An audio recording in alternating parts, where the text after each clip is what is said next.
Alright folks, so let me just tell you, today has already been a nightmare. I tried to use the webcam that, was purchased, and it keeps focusing in and out. I tried to use it multiple times. I think I started the video like 4 different times. And finally I just said, get me out of here. I'm going to use my phone. The bad thing is that I won't be able to upload while I'm at school because I don't get on the school Wi-Fi. So I'm going to have to upload this video when I get home. But I will upload it as soon as I get home. But anyways, Tuesdays with Morrie. Okay, chapter 6, 7, and 8, which is the classroom, taking attendance, and the first Tuesday. Okay, so in the classroom, it starts out that Mitch tells us that Morrie has become quite popular after the Ted Koppel interview. And, we shouldn't be surprised by this. If Mitch was touched enough by Morrie when he was his professor, then it only makes sense that other people would be reaching out to Morrie as well. And, other students, other colleagues, and just people in general that haven't talked to Morrie in a lot of years. And he was kind of, I don't necessarily think that he was taken aback by it, but I think he was just astounded by how many people really did care for Morrie, and how many people he really touched his life. Which kind of brings to the next section of the chapter, which is kind of like self-reflective. And Morrie said something that he wants to note for you in your life, the important things in your life.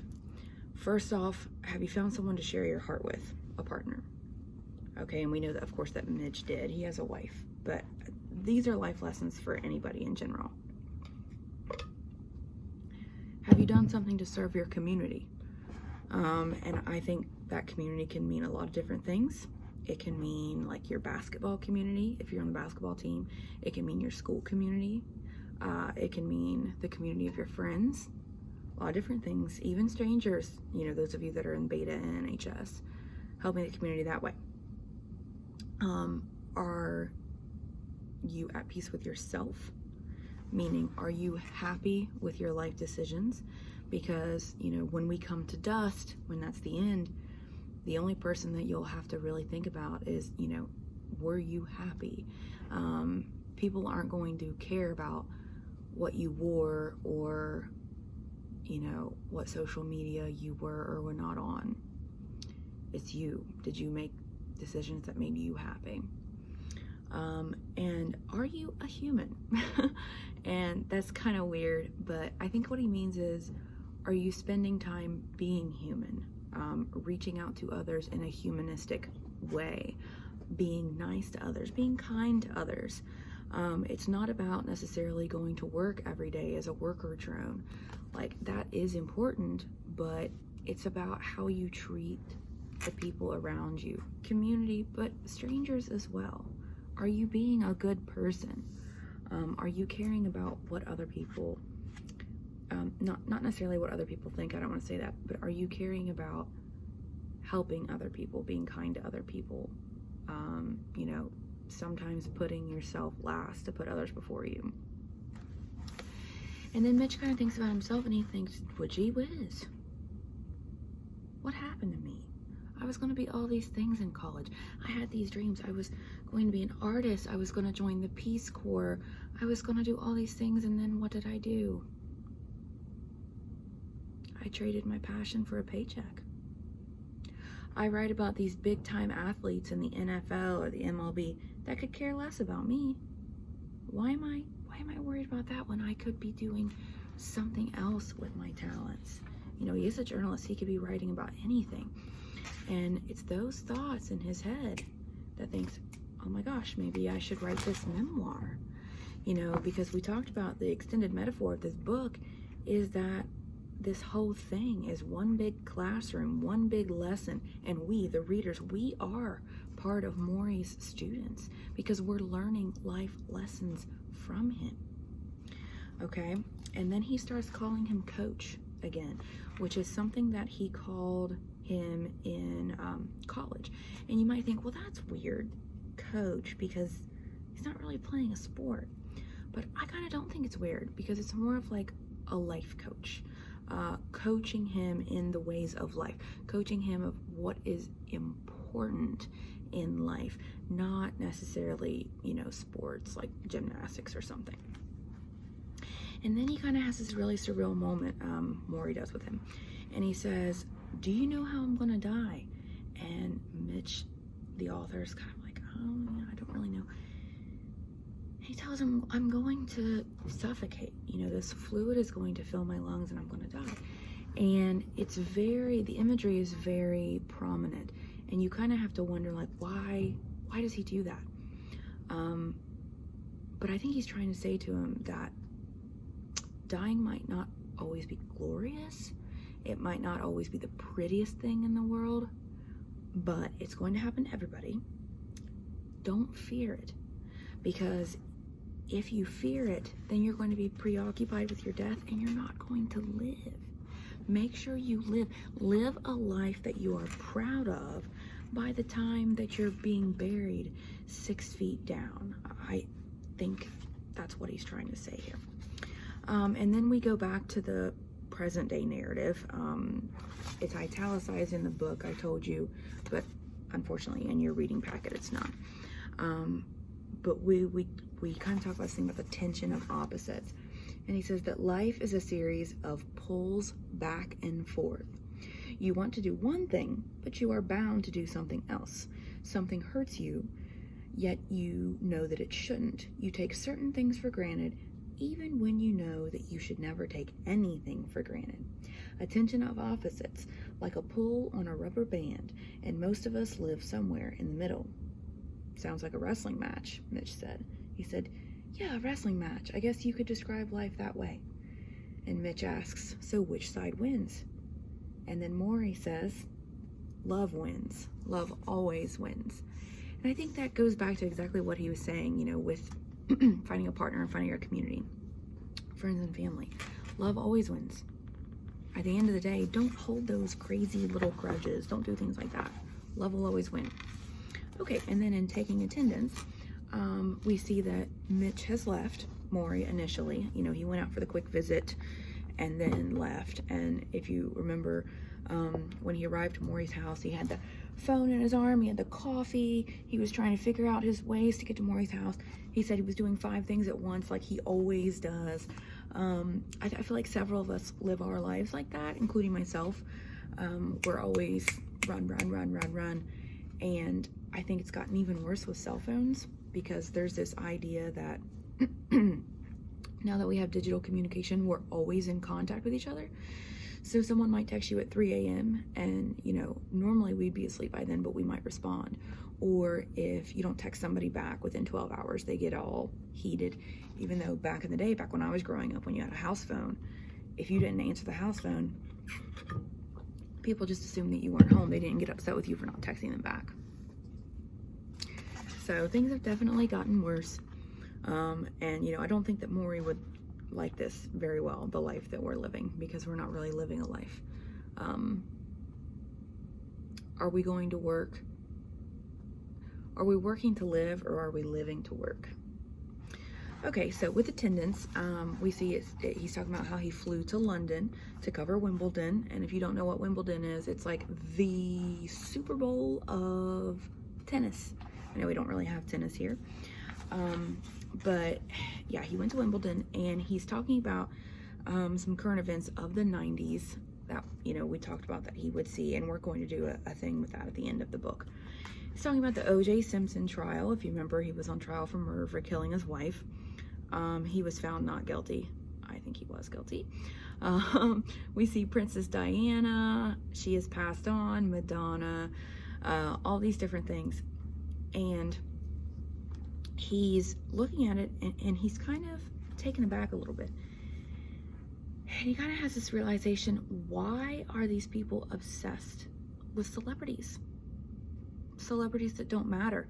Today, for us, it would be like the Kardashians, or the Kardashians, as I sometimes call them, the Jenners, things like that. Why are we obsessed with these people? Why are we always comparing ourselves with these people on Instagram? What do these people care? They don't care. They want us to buy their products, but they don't really care about us. Why aren't we worried about our neighbor more, or maybe local news? Why is it that we still keep putting money, searching on the internet for what Kim Kardashian wore to the Grammy Awards or whatever?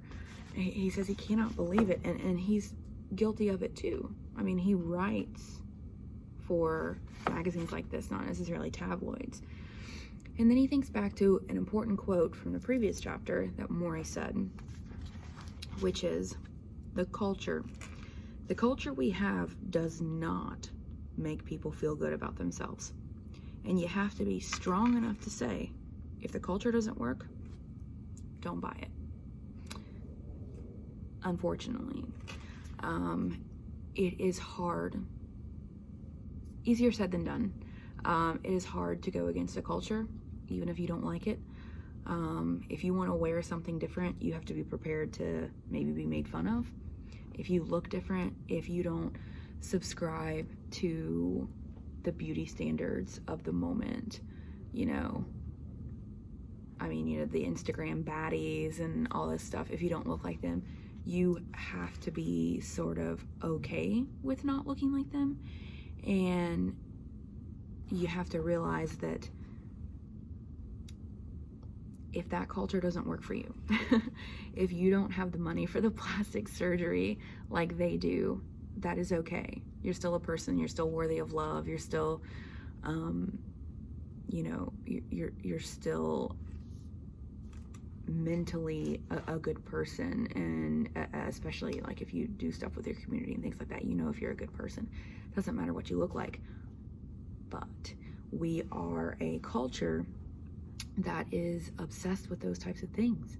And Morrie feels like, when we come to school and just even as a normal human being, not even at school, but like what you're taught by your parents and your community, is that we do not teach the right things. Because we are obsessed with looks, and we are obsessed with popularity, and we're obsessed with money. We can't just have the same car that we've had for over a decade. At me, we have to have the Ferrari or the Elon Musk car, the Tesla, and all this stuff. That's what we're obsessed with. And a lot of times when people measure success, they measure it in that way. How nice is the car, how nice is the house, how nice is the clothes. And Morrie kind of hates that, and like I don't blame them. And Mitch is kind of starting to pick that up as well. And then we find out when he gets back into the States that the writers, because they're in a union, and he's a writer, he's an author, that the writers have went on strike for their union. And he decides, well, he's going to be out of work, so he might as well go see Morrie. And Morrie's excited. And so we go to the first Tuesday. And a lot of our chapters from here on out, they're not all called this, but a lot of them from here on out is going to be called the first Tuesday we talk about, the second Tuesday we talk about. So he goes back, and he's back with Morrie, and it's called the first Tuesday we talk about the world. They're these sort of big topics. And we see that he brings him food. And if you haven't noticed yet, and that's okay if you haven't, but kind of like an emerging, kind of motif here is food. When he first met Morrie, he said he wanted to give him a napkin and a hug. Food is typically like a good thing. It's a good motif. And it kind of measures Morrie's progress in a way. Like, he was always a messy eater, and he was eating the egg salad. But it also kind of shows us that, things are starting to go downhill a little bit. He's having a hard time eating. He's having a hard time holding his fork because the ALS is starting to take his body. And it's interesting, when it comes to death, he basically says, don't fear death. Which is really odd for someone like that. I mean, we talked about this with ALS, but basically your whole body is shutting down, but your brain is still there. I literally cannot imagine living like that. Wanting so much to pick up a fork or to swallow a drink of water, and you can't. your mind wants you to, but your physical body can't. I just literally cannot imagine that. But he's trying to say, you know, I don't fear it, so you shouldn't fear it either. And make sure that you're living, because when you come to your grave, you don't want to say, man, I wish I would have done this, I wish I would have done that. So anyways, he kind of talks this moment. Well, we knew that was going to happen because the censor has been broke for years and they won't fix it. Sorry, I digress. Well, we knew that this was going to happen. I've lost my train of thought. Oh, okay. Mitch finds this whole stack of newspapers, and he kind of asks Morrie, he says, you know, why, Morrie, do you worry about the news? Why do you worry about the news elsewhere? And Morrie says, actually, you know, since I've kind of become sick, I've become a lot more empathetic towards what's going on with other people. He says, I feel more connected to them. He feels empathy towards them, and he kind of can't explain it. He says right here, he says, now that I'm suffering, I feel closer to people who suffer than I ever did before. The other night on TV, I saw people in Bosnia running across the street, getting fired upon, killed, innocent victims, and I just started to cry. I feel their anguish as if it were my own. I don't know any of these people, but how can I put this? I'm almost drawn to them. I cry all the time now. And I think what Morrie is kind of showing us here goes back to what he was saying about community, is having empathy for others and other people's suffering. Now, you can't let empathy take you over, because you'll just be crying every day. You know, sometimes I have to put the news away myself. I love reading the news. I'm an avid reader of the news, but sometimes I have to put it away because it is just too sad. Even with all this stuff with the coronavirus, knowing all these people are dying, it's just so sad to me. But he says that, you know, now that I'm suffering, I feel more empathy towards them because I know what it feels like to suffer. And I think that is a key part of teaching empathy that we don't always understand or get, is that we haven't been in the shoes of some of the people that need our empathy the most. But we have to try to imagine, if we were in that place, what it would be like. And then we switch to the modern day, well, not the modern day, but the present tense narrative. And we see kind of like a memory here back when they were in the class, and it was totally silent. And it says, as Morrie wanted us to know the effect of silence on human relations. Why are we embarrassed by silence? What comfort do we find in noise? And it almost seems a little disconnected. Like at first, like maybe upon first reading, like why did he include that? Here's why I think.